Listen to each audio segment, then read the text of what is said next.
کچھ کمپنیاں نا ہماری زندگی کا اس طرح حصہ ہوتی ہیں کہ ہم ان پر توجہ ہی نہیں دیتے. وہ پس منظر میں رہتی ہیں لیکن ہوتی ہر جگہ ہے، صبح کی چائے سے لے کر بچوں کے لنچ باکس تک. آج ہم ایک ایسی ہی کمپنی فوجی فوڈز لمیٹڈ کی کہانی کا گہرائی سے جائزہ لے رہے ہیں. جی. ہمارے پاس جو مواد ہے وہ اس کمپنی کے مالیاتی اور سٹاک کی کارکردگی کا ایک جامع تجزیہ ہے، اور ہمارا مقصد صرف اعداد و شمار کو پڑھنا نہیں ہے بلکہ یہ سمجھنا ہے کہ ایک کمپنی جو چند سال پہلے ڈوبنے کے قریب تھی، اس نے اتنی غیر معمولی کارکردگی آخر دکھائی کیسے؟ اور شاید اس سے بھی اہم سوال یہ ہے کہ کیا یہ شاندار ماضی مستقبل کی کامیابی کی کوئی گارنٹی ہے؟ صحیح. تجزیہ بتاتا ہے کہ یہ کہانی جتنی دلچسپ ہے اتنی ہی پیچیدہ بھی ہے. ہم ان عوامل کو سمجھنے کی کوشش کریں گے جنہوں نے اس کمپنی کو بچایا، اور یہ بھی دیکھیں گے کہ ایک سرمایہ کار کے لیے اس میں کیا سبق پوشیدہ ہے. تو آئیے اس دلچسپ کہانی کی تہیں کھولتے ہیں. اچھا، شروعات کرتے ہیں کہ فوجی فوڈز ہے کیا؟ جب میں یہ نام سنتی ہوں تو میرے ذہن میں تو سیدھا نورپور دودھ اور مکھن آتا ہے. بالکل، اور زیادہ تر پاکستانیوں کے لیے یہی تعارف ہے. نورپور دودھ، دوستیا چائے، اوپا پاستا، فوجی سیریلز، یہ سب وہ مصنوعات ہیں جو گھروں میں استعمال ہوتی ہیں. جی. یہ ان کا B2C یعنی براہ راست صارفین کا کاروبار ہے.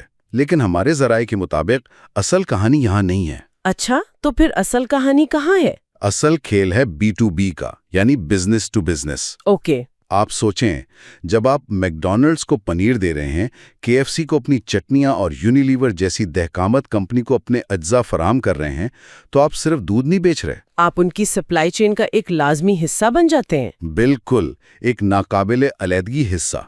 یہ بات تو بہت دلچسپ ہے. یعنی عام صارفین کی مارکیٹ میں تو اتار چڑھاؤ آتا رہتا ہے، لیکن میکڈونلڈز نے تو روزانہ ہزاروں برگر بیچنے ہی ہیں، تو یہ ایک مستحکم آمدنی کی ضمانت بن جاتی ہے. بالکل، یہی وہ مستحکم آمدنی ہے جو آپ کو معاشی طوفانوں سے بچاتی ہے. اور ذرائع سے یہی لگتا ہے کہ یہی وہ بنیاد تھی جس پر اس کمپنی کے شاندار ٹرن اراؤنڈ کو تعمیر کیا گیا. صحیح. اب اگر ہم کمپنی کے حجم کی بات کریں تو اعداد و شمار کے مطابق اس کی مارکیٹ کیپٹلائزیشن 53 ارب روپے سے زیادہ ہے. 53 ارب، ٹھیک ہے. اور اس کے کل حصے تقریباً 2.5 ارب ہیں. 2.5 ارب حصے، یہ تو بہت بڑی تعداد ہے. لیکن یہاں ایک تکنیکی نقطہ بہت اہم ہے جسے فری فلوٹ کہتے ہیں. Free float? جی. ان 2.5 ارب حصوں میں سے صرف 20% یعنی تقریباً 50 کروڑ عام لوگوں کی خرید و فروخت کے لیے مارکیٹ میں دستیاب ہیں. ایک منٹ، صرف 20%؟ باقی 80% کہاں ہے؟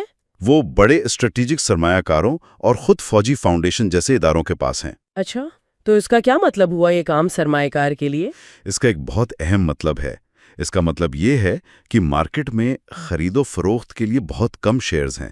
تو ہوتا یہ ہے کہ تھوڑی سی بھی اچھی یا بری خبر قیمت میں بڑا اتار چڑھاؤ لا سکتی ہے، کیونکہ خریداروں اور بیچنے والوں کا تالاب بہت چھوٹا ہے. یعنی یہ سٹاک کو زیادہ والیٹائل یا غیر مستحکم بنا دیتا ہے. بالکل. ٹھیک ہے، تو کمپنی بڑی ہے، کلائنٹس بہت بڑے ہیں، اور سٹاک کی ساخت بھی دلچسپ ہے. لیکن چند سال پہلے تک یہ سب کچھ کاغذ پر ہی اچھا لگتا تھا، کیونکہ مالی طور پر تو یہ کمپنی ڈوب رہی تھی. پھر ایسا کیا ہوا کہ سب کچھ پلٹ گیا؟ اعداد و شمار تو کسی جادو سے کم نہیں لگتے. جادو نہیں، لیکن غیر معمولی ضرور ہیں. آئیے ذرا آمدنی کے اعداد و شمار پر نظر ڈالتے ہیں. 2021 میں کمپنی کی کل فروخت تھی 8.59 ارب روپے. ٹھیک ہے، کوئی بہت بری نہیں تھی. جی. اور پھر 2022 میں یہ 44% اضافے کے ساتھ 12.35 ارب روپے ہو گئی. 44%؟ FMCG سیکٹر میں یہ بہت بڑا اضافہ ہے. بہت بڑا. لیکن کہانی یہاں ختم نہیں ہوئی. 2023 میں اس میں مزید 60% کا دھماکہ خیز اضافہ ہوا اور فروخت 19.81 ارب تک پہنچ گئی. 60%؟ جی. اور تازہ ترین اعداد و شمار کے مطابق 2024 میں یہ 23.40 ارب روپے ہو چکی ہے. ناقابل یقین. صرف 3 سالوں میں آمدنی 8.5 ارب سے 23 ارب روپے پر چلی گئی، یعنی تقریباً 3 گنا. پاکستان جیسے ملک میں جہاں معاشی سستی روی ہے، یہ آخر ممکن کیسے ہوا؟ یہی اس کہانی کا سب سے حیران کن پہلو ہے، لیکن جیسا آپ نے پہلے اشارہ کیا تھا، آمدنی بڑھانا ایک بات ہے اور پیسہ کمانا بالکل دوسری بات ہے۔ جی، ایک کمپنی بہت زیادہ سامان بیچ کر بھی نقصان میں ہو سکتی ہے، اور فوجی فوڈز کی پچھلی تاریخ یہی تھی۔ تو کیا منافع کے محاذ پر بھی کوئی تبدیلی آئی؟ یہی تو اصل ٹرن اراؤنڈ ہے۔ دیکھیں، 2021 میں کمپنی کو 1.25 ارب روپے کا نقصان ہوا۔ 2022 میں یہ نقصان بڑھ کر 2.17 ارب روپے ہو گیا۔ کمپنی ہر سال 2 ارب روپے سے زیادہ جلا رہی تھی۔ یعنی یہ کمپنی دیوالیہ ہونے کے دہانے پر تھی۔ بالکل، لیکن پھر 2023 میں پاسا پلٹ گیا۔ کمپنی نے 605 ملین یعنی 60 کروڑ روپے کا منافع کمایا۔ نقصان سے منافع میں؟ جی، اور 2024 میں یہ منافع بڑھ کر 717 ملین روپے ہو گیا۔ یہ صرف اعداد و شمار میں بہتری نہیں ہے، یہ ایک ڈوبتے ہوئے جہاز کو بچا کر اس کا رخ موڑنے کے مترادف ہے۔ 1 منٹ رکیں، 23 ارب کی سیلز پر صرف 87 کروڑ کا منافع، یہ تو تقریباً 3% کا مارجن بنتا ہے۔ جی، تقریباً اتنا ہی۔ کیا یہ واقعی اتنا متاثر کن ہے؟ مجھے تو لگتا ہے کسی بھی محلے کی کریانہ دکان کا مارجن اس سے زیادہ ہوتا ہوگا۔ آپ کا نقطہ 100% درست ہے۔ اپنے طور پر 3% کا نیٹ پروفٹ مارجن کچھ خاص نہیں ہے۔ جی، لیکن جب آپ اس کا موازنہ 2 سال پہلے کے -17.55% کے بھاری نقصان سے کرتے ہیں تو یہ ایک معجزے سے کم نہیں لگتا۔ اچھا، اس زاویے سے تو بات میں وزن ہے۔ یہاں سمت اہم ہے، رفتار ابھی کم ہے۔ اس تبدیلی کو سمجھنے کے لیے ہمیں 2 طرح کے مارجنز کو دیکھنا ہوگا، گراس مارجن اور نیٹ مارجن۔ ٹھیک ہے، اسے آسان زبان میں سمجھائیں۔ فرض کریں آپ ایک بیکری چلاتی ہیں، آپ نے 100 روپے کا کیک بیچا۔ ٹھیک۔ اس کیک کو بنانے میں چینی، آٹا، انڈے وغیرہ پر 80 روپے لگے تھے، تو آپ کا گراس پروفٹ 20 روپے یا 20% ہوا۔ یہ آپ کا گراس مارجن ہے۔ صحیح۔ فوجی فوڈز کا گراس مارجن 2022 میں صرف 7.86% تھا، جو اب بڑھ کر 15.90% ہو گیا ہے۔ یعنی وہ اپنی مصنوعات بنانے پر اب بہت بہتر کنٹرول حاصل کر چکے ہیں۔ یعنی لاگت کم کر لی ہے، اور نیٹ مارجن؟ اب اس 20 روپے کے منافع میں سے آپ نے دکان کا کرایہ، ملازمین کی تنخواہیں، بجلی کا بل اور ٹیکس بھی دینا ہے۔ جی۔ فرض کریں یہ سب ملا کر 17 روپے بنتے ہیں، تو آپ کی جیب میں آخر میں صرف 3 روپے بچے۔ یہ 3% آپ کا نیٹ پروفٹ مارجن ہے۔ فوجی فوڈز -17% سے +3% پر آیا ہے۔ یہ ایک بہت بڑی چھلانگ ہے۔ یہ تو واقعی ایک زبردست تبدیلی ہے۔ تو یہ سب کچھ سٹاک کی قیمت پر کیسے اثر انداز ہوا؟ مجھے یاد ہے ایک وقت تھا جب یہ سٹاک سرمایہ کاروں میں ایک مذاق بن گیا تھا، کوئی اس کو ہاتھ لگانے کو تیار نہیں تھا۔ آپ ٹھیک کہہ رہی ہیں۔ 2016 میں یہ سٹاک 45 روپے کی بلندی پر تھا، لیکن پھر کمپنی کے نقصانات کے ساتھ ساتھ اس میں شدید گراوٹ آئی، اور 2022-23 تک یہ 6 سے 7 روپے کی کم ترین سطح پر آ گیا، یعنی سنگل ہندسے میں۔ اور اب اس مالیاتی ٹرن اراؤنڈ کے ساتھ سٹاک بھی بحال ہوا ہے۔ 6-7 روپے کی کم ترین سطح سے یہ اب 3 گنا سے زیادہ بڑھ کر 21 روپے سے اوپر ٹریڈ کر رہا ہے۔ 3 گنا سے زیادہ؟ جی، یہ بحالی کا تیسرا سال ہے۔ تجزیے میں تکنیکی اشارے جیسے MACD بھی ایک مثبت رفتار دکھا رہے ہیں۔ تو کیا یہ سمجھا جائے کہ 21 روپے اب ایک مضبوط سطح بن گئی ہے؟ ایسا لگتا ہے۔ تکنیکی تجزیے کے مطابق تاجروں کے لیے کچھ اہم سطح ہیں۔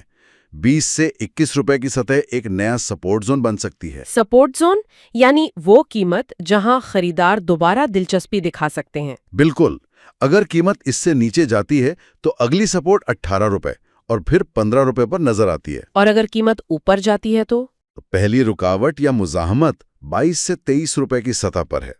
اگر سٹاک اسے عبور کر لیتا ہے تو اگلا ہدف 25 روپے اور پھر 28 سے 30 روپے ہو سکتا ہے۔ ٹھیک ہے۔ تجزیے میں حکمت عملی یہ بتائی گئی ہے کہ 19-20 روپے کی گراوٹ پر خریداری پر غور کیا جا سکتا ہے، لیکن، اور یہ اہم ہے، 18 روپے سے نیچے ایک سخت سٹاپ لاس رکھنا ضروری ہے۔ یعنی نقصان کو محدود کرنے کا ایک خودکار آرڈر۔ جی ٹھیک ہے، تو اب سب سے بڑے سوال پر آتے ہیں، کیا یہاں سرمایہ کاری کرنی چاہیے؟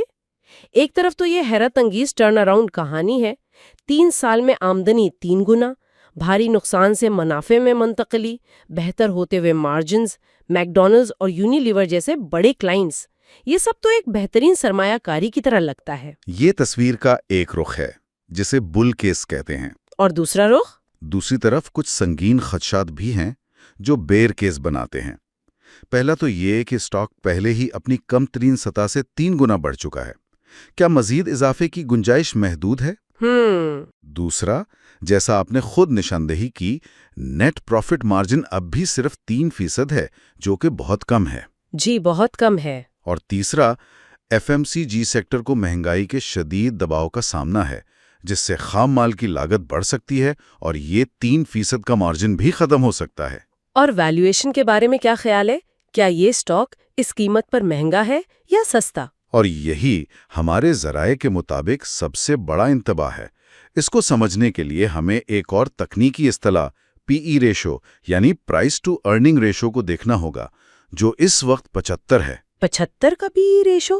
عام آدمی کے لیے اس کا کیا مطلب ہے؟ یہ اچھا ہے یا برا؟ اسے اس طرح سمجھے کہ اگر آپ ایک دکان خرید رہی ہیں جو سال کا 1 لاکھ روپے منافع کماتی ہے، تو 75 کے پی ای کا مطلب ہے کہ آپ اس دکان کے لیے 75 لاکھ روپے ادا کر رہی ہیں۔ 75 لاکھ روپے؟ جی، اگر منافع اتنا ہی رہے تو آپ کو اپنا پیسہ واپس کمانے میں 75 سال لگ جائیں گے۔ 75 سال؟ یہ تو پاگل پن لگتا ہے۔ کوئی اتنی مہنگی دکان کیوں خریدے گا؟ آپ یہ قیمت صرف ایک امید پر دے رہے ہیں کہ مستقبل میں اس دکان کا منافع کئی گنا بڑھ جائے گا اور آپ کے 75 سال کم ہو کر 10 یا 15 سال رہ جائیں گے۔ اچھا۔ فوجی فوڈز کے ساتھ بھی مارکیٹ یہی شرط لگا رہی ہے۔ وہ اس کی موجودہ کارکردگی کی نہیں بلکہ مستقبل میں ہونے والی شاندار ترقی کی قیمت وصول کر رہی ہے۔ اس کا مطلب ہے کہ اگر مستقبل میں ترقی توقع کے مطابق نہ ہوئی تو اسٹاک کی قیمت بری طرح گر سکتی ہے۔ ایک اور اشارہ پی جی ریشو ہے، جو ترقی کی شرح کے لحاظ سے قیمت کو دیکھتا ہے۔ تجزیہ کہتا ہے کہ 8.32 کا پی جی ریشو بھی اسی طرف اشارہ کرتا ہے کہ اسٹاک اپنی ترقی کی شرح کے مقابلے میں بہت مہنگا ہو چکا ہے۔ تو یہ ایک بہت زیادہ رسک والی سرمایہ کاری لگتی ہے۔ خطرات کیا ہیں؟ 3 بڑے خطرات ہیں۔ پہلا، مہنگائی۔ اگر دودھ، گندم اور دیگر خام مال کی قیمتیں بڑھتی ہیں تو کمپنی کے منافع کے مارجن کم ہو سکتے ہیں۔ صحیح۔ دوسرا، مقابلہ۔ نیسلے اور اینگرو فوڈز جیسے بڑے اور تجربہ کار کھلاڑی مارکیٹ میں موجود ہیں جو قیمتوں کی جنگ شروع کر سکتے ہیں۔ اور تیسرا، پاکستان کی مجموعی معاشی صورتحال۔ اگر لوگوں کی قوت خرید کم ہوتی ہے تو وہ سستی مصنوعات کی طرف جا سکتے ہیں، جس سے فوجی فوڈز کی فروخت متاثر ہو سکتی ہے۔ تو ان تمام دلائل، اعداد و شمار اور خطرات کو مد نظر رکھتے ہوئے تجزیے کا حتمی نتیجہ کیا ہے؟ کیا یہ خریدنے، بیچنے یا ہولڈ کرنے کا وقت ہے؟ تجزیے کا نتیجہ بہت محتاط ہے۔ یہ کہتا ہے کہ یہ موجودہ سرمایہ کاروں کے لیے ہولڈ ہے، یعنی اگر آپ کے پاس پہلے سے حصے ہیں تو انہیں رکھیں کیونکہ کمپنی کی سمت درست ہے۔ اور نئے سرمایہ کاروں کے لیے؟ نئے سرمایہ کاروں کے لیے یہ ایک محتاط خریداری ہے، اور وہ بھی صرف ان کے لیے جو بہت زیادہ خطرہ مول لے سکتے ہیں۔ اس کا مطلب یہ ہوا کہ یہ کوئی ویلیو انویسٹمنٹ نہیں ہے جہاں آپ کوئی سستی چیز خرید رہی ہوں، بلکہ یہ گروتھ انویسٹمنٹ ہے، یعنی کمپنی کی مستقبل کی ترقی پر لگایا گیا ایک بہت مہنگا داؤ۔ آپ نے بالکل صحیح خلاصہ کیا۔ یہ ان سرمایہ کاروں کے لیے موضوع ہے جو 1 سے 2 سال کا وقت دے سکتے ہیں اور اس دوران قیمت کے بڑے اتار چڑھاؤں کو برداشت کر سکتے ہیں۔ اور قدامت پسند سرمایہ کاروں کے لیے؟ یہ قدامت پسند، ریٹائرمنٹ کے قریب یا فوری منافع کے خواہش مند سرمایہ کاروں کے لیے بالکل تجویز نہیں کیا گیا۔ اس کی قیمت میں مستقبل کی بہت سی اچھی خبریں پہلے ہی شامل ہو چکی ہیں۔ تو فوجی فوڈز کی کہانی واقعی ایک غیر معمولی تبدیلی کی ہے، ایک ڈوبتی ہوئی کمپنی جو نہ صرف سنبھلی بلکہ اب ترقی کی نئی منزلیں طے کرنے کے خواب دیکھ رہی ہے۔ لیکن اس خواب کی قیمت بہت زیادہ ہے۔ مارکیٹ نے اس کی مستقبل کی تمام ممکنہ کامیابیوں کو پہلے ہی قیمت میں شامل کر لیا ہے۔ یہ ایک تیز رفتار ٹرین پہ چڑھنے جیسا ہے، جو نہ صرف اسٹیشن سے نکل چکی ہے بلکہ اپنی زیادہ سے زیادہ رفتار کے قریب پہنچ رہی ہے۔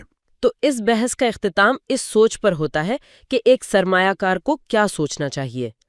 کیا فوجی فوڈز ان بلند ترین توقعات سے بھی بہتر کارکردگی دکھا سکتی ہے جو مارکیٹ نے اس سے وابستہ کر رکھی ہیں؟ کیا وہ اپنے منافع کے مارجن کو 3% سے بڑھا کر 8 یا 10% تک لے جا سکتی ہے؟ یا پھر کیا اس بحالی کی کہانی کا بہترین حصہ یعنی اسٹاک کی قیمت میں 3 گنا اضافہ پہلے ہی ہو چکا ہے؟ یہی وہ $1 ملین کا سوال ہے جس کا جواب آنے والی سرمائیوں کے مالیاتی نتائج دیں گے، اور اسی پر سرمایہ کاروں کی قسمت کا انحصار ہوگا۔